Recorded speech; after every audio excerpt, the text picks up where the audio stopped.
Hello everybody and welcome back to Kerbal Space Program, where we need to design a rocket capable of capturing that giant asteroid. And I was looking through the engines here. Honestly, in terms of specific impulse, it doesn't get any better than the Dawn. The Dawn electric propulsion system is by far the best. It's going to take approximately 1 trillion years for even like 1 million of these things. These numbers might be slight exaggerations. It's going to take like 1 trillion years for 1 million Dawn electric propulsion systems to capture this asteroid. It could be doable. We could do it that way. However, the vacuum thrust is 2 kilonewtons. How many Dawn electric propulsion engines would it take to equal an atomic rocket motor? 150. So I think we need to balance this a bit.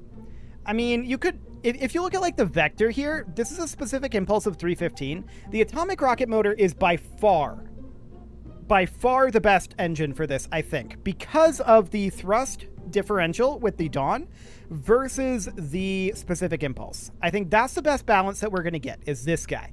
Now, it's huge. Absolutely huge. We're going to use a pod here. We're probably going to go with like an XL remote guidance unit here.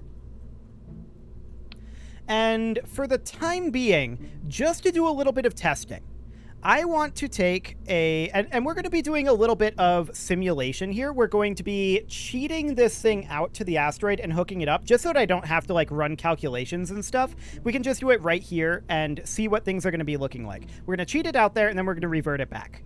So we are going to grab ourselves a grabbing arm. But I also want to grab, like, I think for this size, we're in, like, Kerbadine sizes. Yes. Now, this thing is not quite correct. What we want is, ideally, something with just liquid fuel. We do not need oxidizer for the... We don't need oxidizer for the engine here. So, let's look for the Kerbadine size. Is there anything here that only brings liquid fuel? And we could put liquid fuel in this oxidizer tank and have like essentially 6480 as well there. That would be awfully nice. I don't know that that is something that is going to be happening. That is something that we need to think about. Is there anything here that would actually fit that requirement, that only accepts liquid fuel? I don't think there is. I mean, I'm sure there's mods for that, but I don't think we have any of those installed right now. So we would need to do something just kind of like this. So this is a Kerbadine 1440. This is actually a larger variant. So hypothetically, this is, I think, the largest tank in the game, the S4512. I'm pretty sure it is. And then we drop out the oxidizer. And just for figuring things out here, I'm going to put a single atomic rocket motor here. We don't need much for power generation for this, so honestly, an RTG might be the way to go, since that asteroid is so big, it's probably going to break solar panels. So we put in, like, I don't know, an RTG here. RTGs are very, very expensive, but that's fine for now. That'll just give us a trickle of power. And that's really all we need. I mean, our reaction wheels are probably going to consume more than this, but we can put in a battery for now.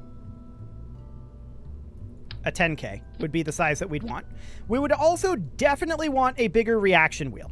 What would be the... If we go for the large inline reaction wheel, that requires 0.6 electricity per second. Is there an XL?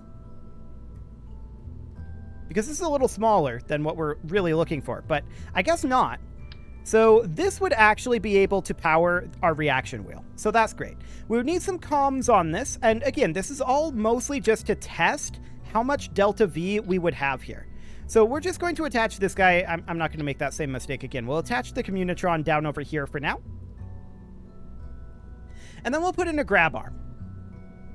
So we will need... We don't need Kerbadine to be searched at this point, but we need to go to coupling, and we're just going to use an advanced grabbing unit.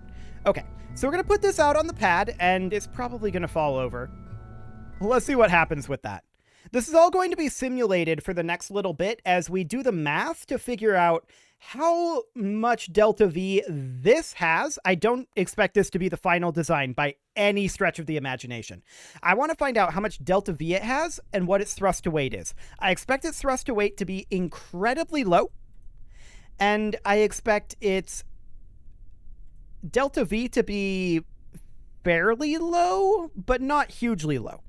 Okay, so we're going to go see. So we're going to hop this into... Let's see, we want to rendezvous it with, I believe, this asteroid. And that'll be 250 meters out. So we'll pop that in over here. And where's that asteroid at? There it is. We'll target that center of mass. And we'll turn our SAS on. We're going to test our power flow. We're going to test our turning rate, which is actually not bad. I expected this turning to be much worse than this. We can see we have 10,000 delta V without attaching to that, but I want to know how much delta V this is. Again, this is not going to be our final design. We're just doing a little bit of testing here. Our electric charge is fine, which is fully expected. And we're going to burn in here. Oh, we haven't activated this engine. That would help. We're going to burn in here, and you can see our thrust to weight is 0.11 with just this single engine. That's 10 meters per second. That's probably more than I wanted to go in at. We're going to flip around to retrograde. And we're going to hope to break it in time. We're going to impact the asteroid. There's no doubt about that. Yeah. This accelerated faster than I was expecting it to. Okay, we're just going to do something kind of like this. Okay, it broke. Well, we're going to revert that back to the launch, and we're going to try that again. I was expecting that to not get to 10 meters per second quite so quickly. I only wanted to go in at like 3 meters per second, I'll be honest. That was entirely on me. Once again, these are simulations. So all we need to do is put that back in, and we'll try it again. So we will grab that asteroid. It's over here this time. Okay. And we are going to switch over to target. Activate the engine, and let's try bringing this in at a slightly lower rate of speed. Maybe not 10 meters per second. We definitely accelerated faster than I thought we would. There was no doubt about that. So that's a good sign so far. But I want to hop on over here. And let's see what this simulation looks like. We're going to go in at about 3 meters per second. 3.5 will do, I guess. And let's warp on in. We'll grab this. And we don't really care too much about the... This is the wrong asteroid, isn't it? This might be the wrong asteroid.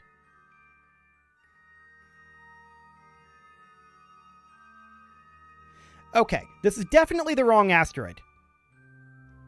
So we're going to need to do that. We'll release that.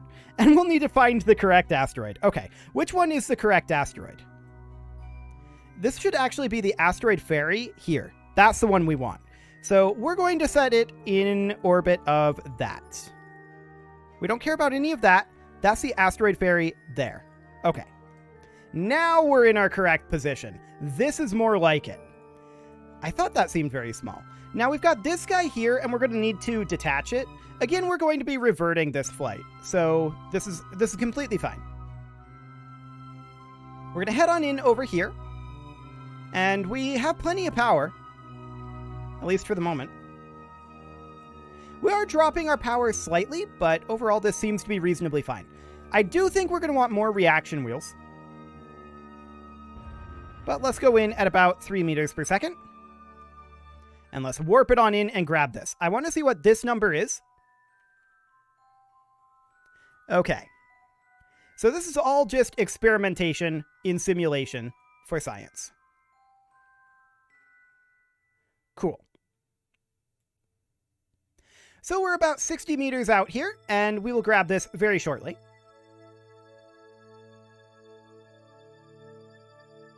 Yeah, we're going to grab right around over here. Cool. So we grab that. And we are going to shut down this engine. 300 meters per second is what this gives us.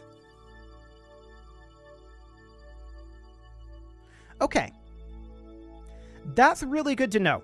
So we're going to need a lot more than this. We're going to need... We calculated at least 700 meters per second to put this thing in Kerbal orbit.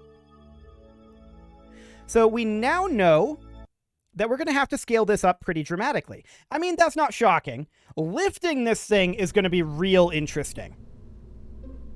There's no doubt about that. So if we were to scale this thing up, we would do something kind of like this. This thing is going to be a ridiculous amount of fuel. This is probably not ultimately the way that we're going to want to do this. But, yeah. That's going to be real interesting. So let's go ahead and put in an engine plate here. And this should get us like almost 800 delta V. We're going to go for quad attach points here. Something kind of like this. Okay. It's not quite going to be that, but it'll be close. This amount of delta V is going to be ridiculous. Like, this amount of mass that we have to move, that's going to be wild. This is probably not the best way to do this.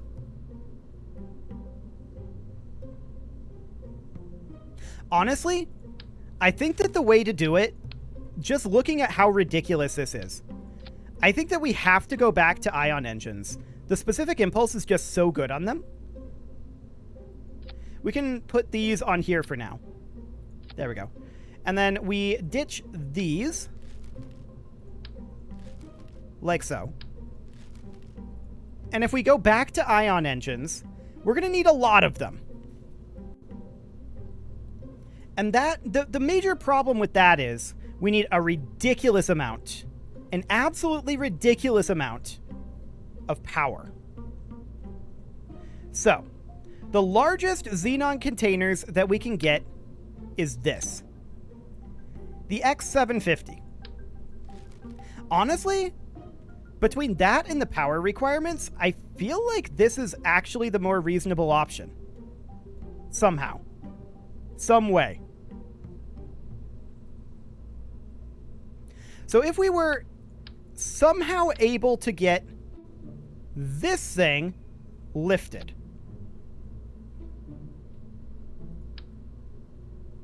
this should be more than enough to get it into orbit, in theory. Let's try it again and see how that goes. All we need is, I'd like to see 1,000 meters per second of delta V. And the real question is, how do we get this monster into orbit? Well, one thing we can do is lift it partially unfueled and have it be fueled up via mining. That is an option. I'm sure, yeah, our thrust to weight is 0.06. So obviously this stage isn't going to lift itself. But let's put this in over here again. And let's find that asteroid. Where are you at, buddy? You're huge. You must be right here. Okay, there you are. Fantastic. So we're going to try that. We will arm our grabbing unit. You can see how much slower this thing is to turn with only the single reaction wheel. So if we're going to do something along these lines, we are almost certainly going to require additional reaction wheels. Perhaps one in front of each engine. I don't know. That would certainly require more electric charge. But that might be fine. Okay, so we're going to physics warp here and point towards the target. Yeah, this is going to be a little bit wacky. But we're going to head on in here, and reaction wheel is definitely a concern. Oh, that actually changes the position of the target. Okay, that's very rude. So reaction wheels are definitely a concern here. There's no doubt about that. Getting this thing lifted just on its own is a concern. Are we pointing at the target right now? Yeah, we are, just incredibly slowly. Yeah, we've got multiple of these on here. That's not necessary. We'll get that pruned out later. But for right now, all I want to do is see what it looks like with this just ridiculous amount of fuel here. Note that there's no oxidizer here. We do not need it for atomic rocket motors. But using atomic rocket motors does mean that we are not needing huge amounts of power. Do these even have alternators on them? They do. Okay, so we don't really need much power other than an RTG or two, or perhaps we could power it with solar, but I don't think that's a good idea. Just because of the size of this asteroid and the issues we've had with that previously. However, we would absolutely have to use solar power if we were going to use any sort of ion propulsion. Just because RTGs don't generate enough. So there is that. We're almost in position here. Unfortunately, we can't physics warp this turn. We definitely know we need more reaction wheel. That's for sure. Okay, we're going to start heading on in here. And we're going to go in at about 3 meters per second again. Okay. So let's get attached up to this thing and see how this goes. 9,700 right now.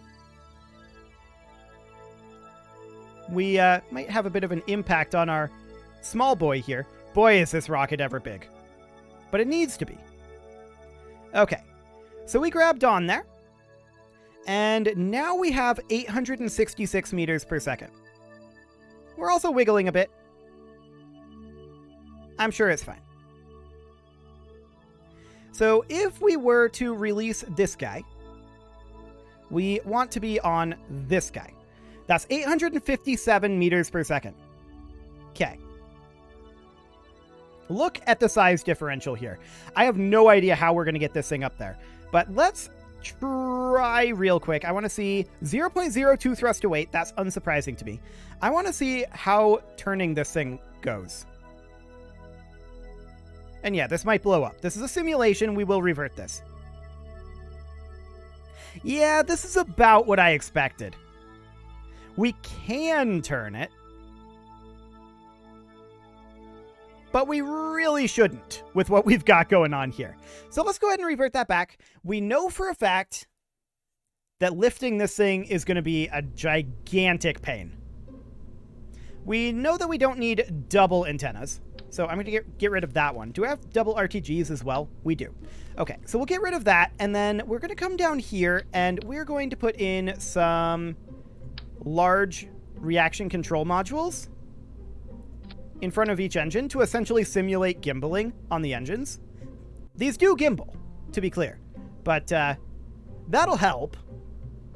Our power is going to be spicy for sure. We could put some Gigantors on here just in case we have access to solar panels or to the sun. We could put a pair of Gigantors on here.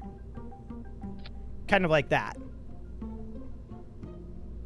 But lifting this thing is going to be incredibly interesting.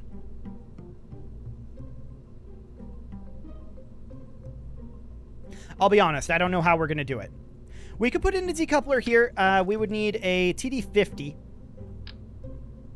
That's just a stack separator there. We would need to change this to be a very long. Do they have a very long option?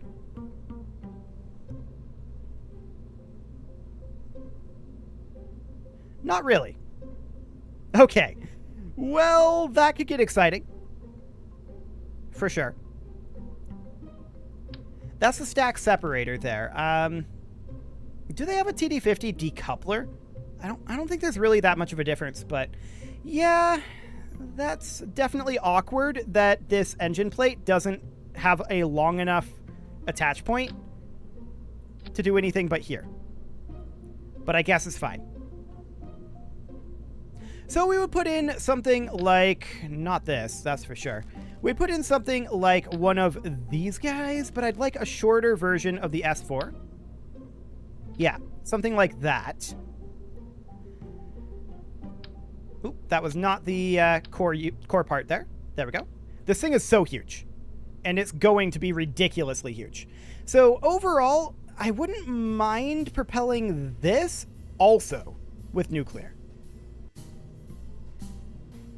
We'd go with a smaller nuclear engine, maybe even only a single one. So we'd go with the Nerve. That looks pitiful. No doubt about that. So we'd do maybe another engine plate.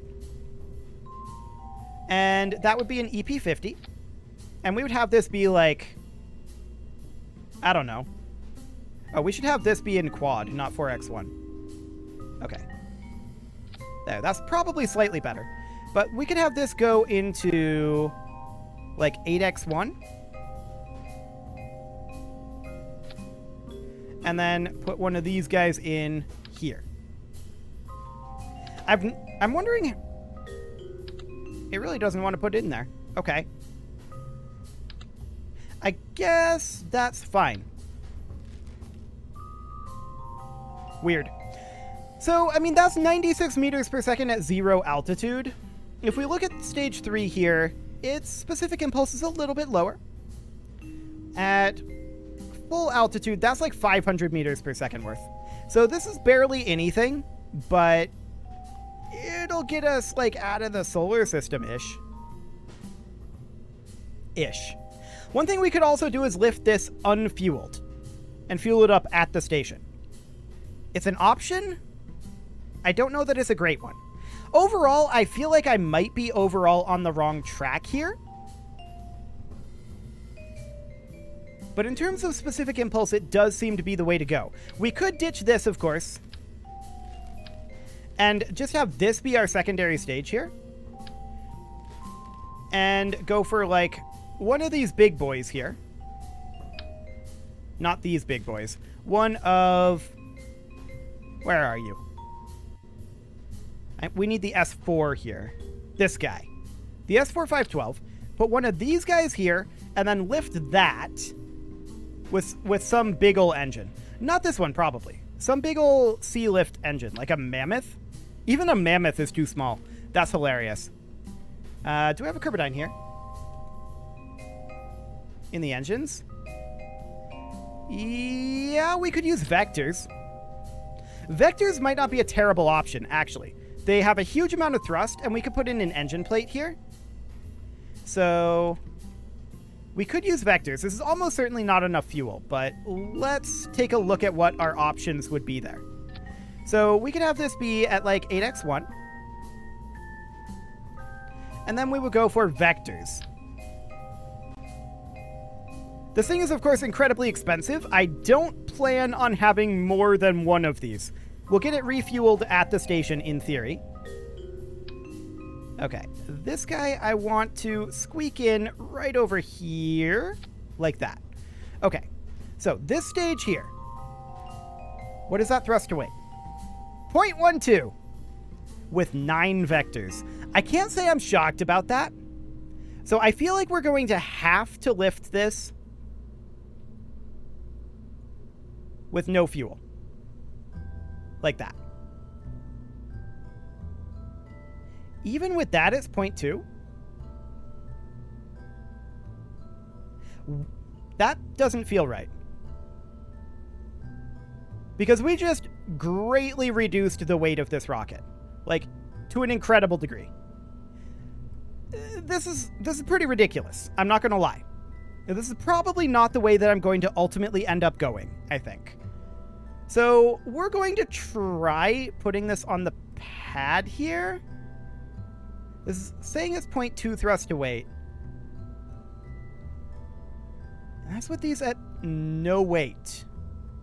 There should be very little. What if we just had like one tick of fuel in here? 0.39. So it's just that the tanks themselves are weighing that much. Yeah, it's just that the tanks themselves are weighing that much. Okay, so that's 0.16. That is 0.14. Obviously, this lift is not going to work. We might need to lift this in multiple launches and assemble it in orbit. I'd be real surprised if we can work on these Kerbal tanks. That is something we'll need to test. So what we're going to do is we're going to do this, and we're going to try to grab this guy here. Actually, this is fine as is. We'll put this on the pad. Obviously, we're not going anywhere with this, but we're going to take this out to the station and just see if Bill can move this part. We've had issues with that previously, and I'd like to find out before we put a lot of effort into getting this thing built in orbit, because I think that's the way it's going to have to go. Oh, we should also have the atomic rocket motors. So we need to go back to the vehicle assembly here. But I definitely think that assembling this in orbit is going to be the way that we have to go here, because it's just too much to lift. So we're going to attach one of these big atomic rocket motors, like so. Okay. I saved it as untitled spacecraft. That's not particularly helpful, but that's fine. So we need to test if these parts can be manipulated by Bill. They're huge, and I don't know if he can or not. If he can't, then that plan isn't going to work, assembling it in orbit. If it does, then we can do that. So I'm going to quick save here. This might create a physics kraken, and we are going to place this in orbit around the mining ring station, just as a test. Okay, this flight will be reverted, so assuming we can. Yes. Okay. So we're going to have Bill EVA here. I'm hoping that that doesn't change anything, but we can always go back to that quick save if we need to. So we're going to let go, and we're going to turn on our RCS. It is very laggy here at the station. That's for sure. Now, where's that craft at? It was a ways away, but it's huge. We should be able to see it. Station physics is going bananas right now. Okay. So it's kind of over this way-ish. Okay, you know what? I'm just going to go in here. Set as target. There we go. That should make it a bit easier to find. It is this way. There we go. Fantastic. So we're going to head on over here. And hope that the station doesn't shake itself to pieces, but we will revert this flight, either way. I want to make sure that these parts can be manipulated in orbit by Bill. So we're going to head over here, kill some of our velocity. There we go. Okay. This is probably still too far away because this thing is deceptively huge.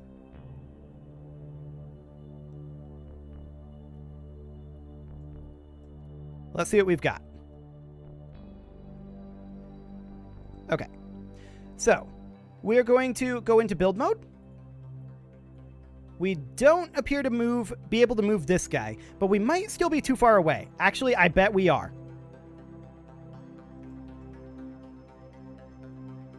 We're probably still too far.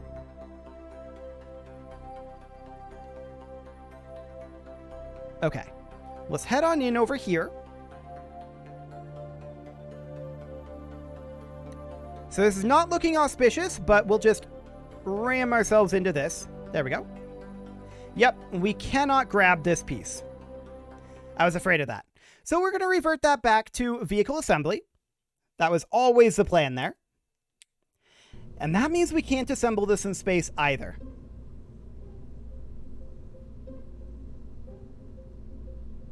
Spicy. I would prefer not to mine the asteroid, but that is an option. But I think we're going to have to go a bit back to the drawing board here. And focus in instead on Xenon again. So we're going to go for like an EP37. Yes. We're going to go for like 8X1 here. And we are going to go for these guys. They're overlapping ever so slightly, but that's probably fine. Okay. So we're going to do like 5 of those. Of course, power is going to be a big concern for us. I would like to strut these together, just so that we don't have any wackiness ensuing. So strut those, and then come in here and strut these. Like that. Cool. And then we would put in our ion engines. And those could actually be engine plated again. So we would go with like an EP12? EP12. We'd go for quad, I think, here.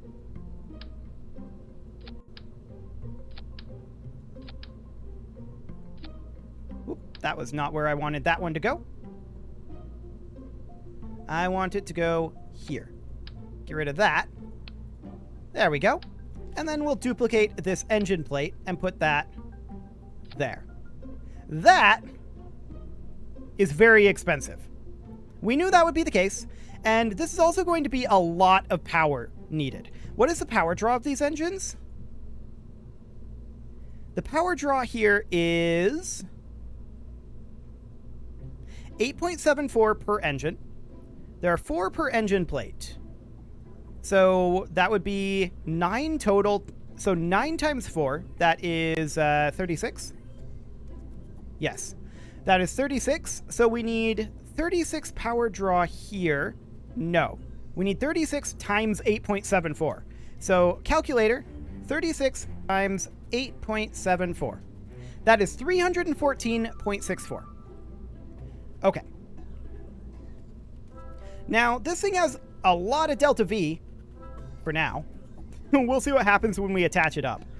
We're going to need power generation here. I definitely do still want an RTG on this.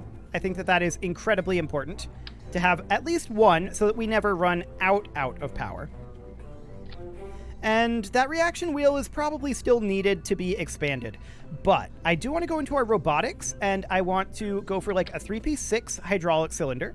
We're going to put on 4 of these bad boys, not 8. We're going to put on 4. Actually, 8 might work.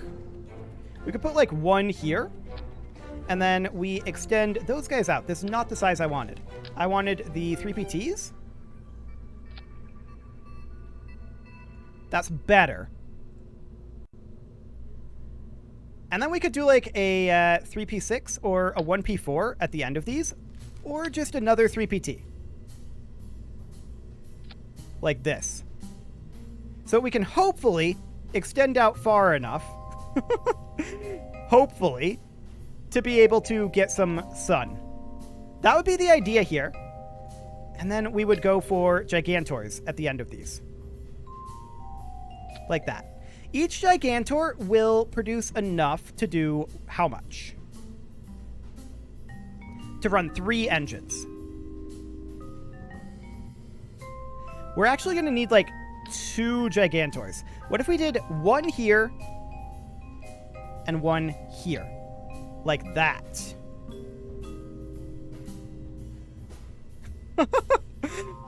Is that large enough? I don't know. That's going to be real interesting to find out. Let's go ahead and drop our target extensions. There we go.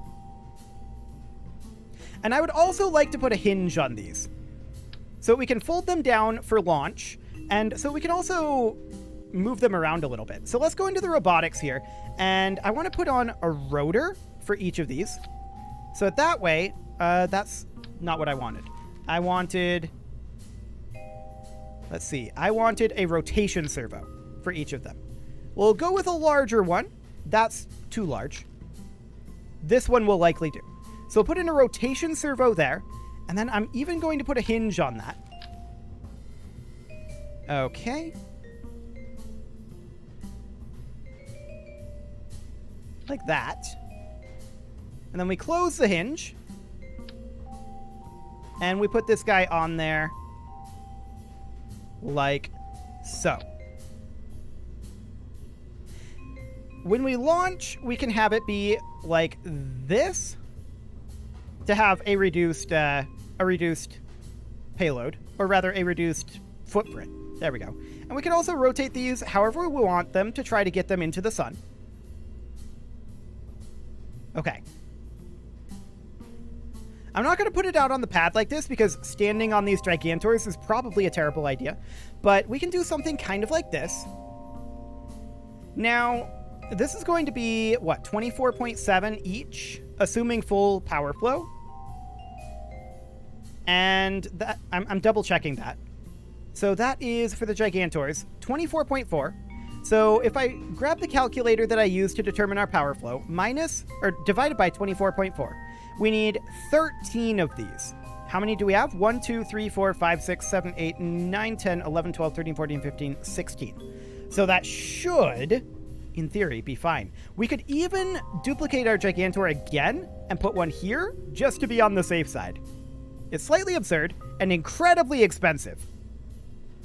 No doubt about that. But we're only planning on putting up one. The main problem is that we can't actually make Xenon with ISRU, which makes me incredibly sad. I really wish that we could make Xenon that way, but I get why we can't. That would be a little bit broken. We could pretend that we can, but we can't. That said, we're kind of reaching the end of this series pretty soon, so this is probably the only one of these we'll ever send up. So let's put that on the pad. I'm going to revert this again, and this episode is going wildly over, but that's fine. Okay, we're going to put it on the pad, and we're going to go out to the... We can always send up more Xenon from Kerbal and move it over with our engineer. That is a possibility if we wanted to refuel this thing. Okay, so you can see that there's a little bit of sag there, but that is completely fine. So we're going to put this in orbit around, or rather near the asteroid ferry. Okay, so this is just for testing purposes here. And we are going to point at the asteroid ferry. We'll target that center of mass, and we will point at the target. We do turn nice and quickly for right now. Oh, we don't have comms here. That's probably something I should have put on, but we can clear that input for now. So I guess we can turn the light on, but we don't need to. We'll arm that, and the question is... Actually, we shouldn't extend that solar panel just yet. We need to get these guys extended on out to maximal. There we go. Do we think that's enough? I don't know. Apparently we need to do all of these one at a time. I should probably set up an action group for that in reality. But for now, this'll do. We'll extend all of these solar panels. It's a tedious process. There's no doubt about that one. Okay. We should have a tremendous amount of power flow if these were aligned, you know, decently. We would need to adjust their alignment with the rotor and the hinge if we wanted to optimize this. Yeah, this should definitely be an action group. There's no doubt about that. Okay, we'll extend all of those, and for now that's fine. We're not in an ideal orientation here, but I want to see how this goes. Okay. And all of these are kind of moved around. Okay. In we go. We're going to go in at about 3 meters per second. There we go. And let's warp on in. That was exciting. Apparently we're going the wrong way now. The rock just teleported. Cool. We're going to flip around and kill our relative velocity and try that again. Actually, we can come in at a slightly wonky angle here. That would be fine. This thing is really wacky looking, but I kind of like it. Okay. So we're going to kill that relative velocity here in a moment. Right about now, in fact. Okay. We'll point at the target. This is a little bit laggy as well. There's no doubt about it, but that's fine. Okay. Let's just position here and head on in. 2 meters per second. Sounds good to me. So we can see we have like almost 20,000 meters per second in this. Cool. We're going to grab it, and we'll see how all of this goes. We might break a few of these on impact. We'll see. Okay. We attached it, and They appear to be fine-ish for some definitions of fine. So really what we'd probably want to do here is we'd want to reduce this down a bit maybe. But actually, this one. We want to grab the hinge. Come here, hinge. There we go. And I'd want to open this up a little bit to be something, you know, kind of like this-ish. Okay, so we can see that this is 300 meters per second. So we need a lot more xenon. But overall, that idea may end up working. I'm going to continue thinking about that, and next episode, we'll have a finalized plan. This thing is wacky, there's no doubt about that. You can leave your offerings to the engagement gods in the form of likes, comments, subscribes, and bell ringings, and a very special thank you to all of the channel members for making this video possible, including Casserole, Sigma162, JJ Gamer, Spartan News, Nick Smarty, Video Games Are Not Real, Dimitri H, and all the rest. And of course, you. Thank you for watching. If you'd like to support the channel, you can click the join button down below the video, and as always, I will see you all next time.